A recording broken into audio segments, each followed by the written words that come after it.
আমরা খুব শীঘ্রই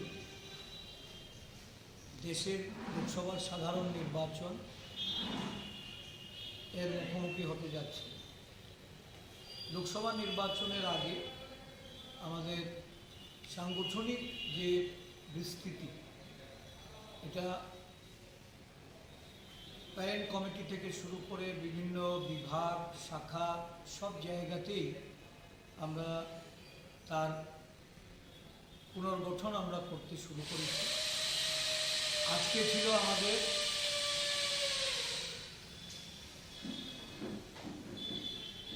সোশ্যাল মিডিয়ার প্রদেশ কমিটির বিভিন্ন ব্লক এবং জেলার যারা এই কাজে আমাদেরকে সহযোগিতা করছেন, আমাদের কর্মীবৃন্দরা, তাদেরকে ডেকে নিয়ে এক সভা।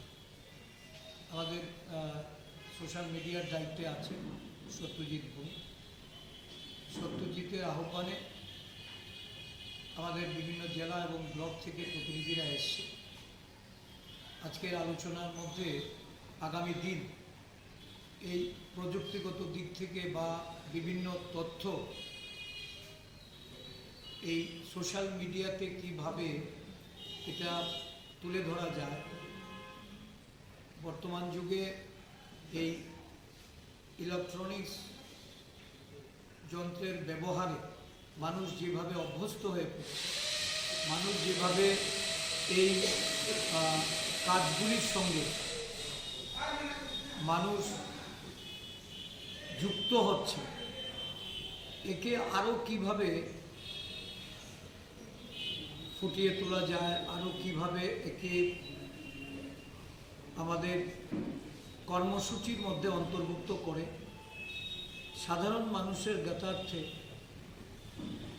আমাদের দলের ভূমিকা, সরকারের ত্রুটি বিচ্যুতি, এই সবগুলি যুক্ত করে আমাদের দলের পক্ষে যে প্রচার, এই প্রচারকে আরও সংগঠিত করা যায়।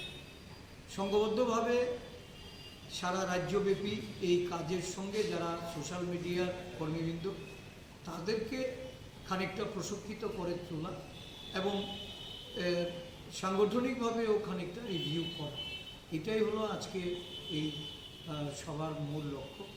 এখানে আমাদের দলের মুখপাত্র প্রবীর চক্রবর্তী আছেন, আমাদের দলের অন্যতম সোশ্যাল মিডিয়ার একজন যিনি এই কর্মসূচিটাকে উনি দেখাশোনা করছেন,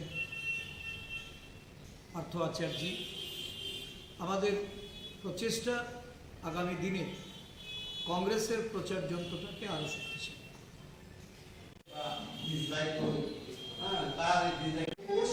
অটোমেটিক বাড়তে থাকবে, অন্যরাও সাহস, কারণ কে কতটুকু দেখাইতে পারে যে আশিস তার কাছে, এটা পরিবার করতে থাকে। যে পোস্টে 26 টা লাইক করেছে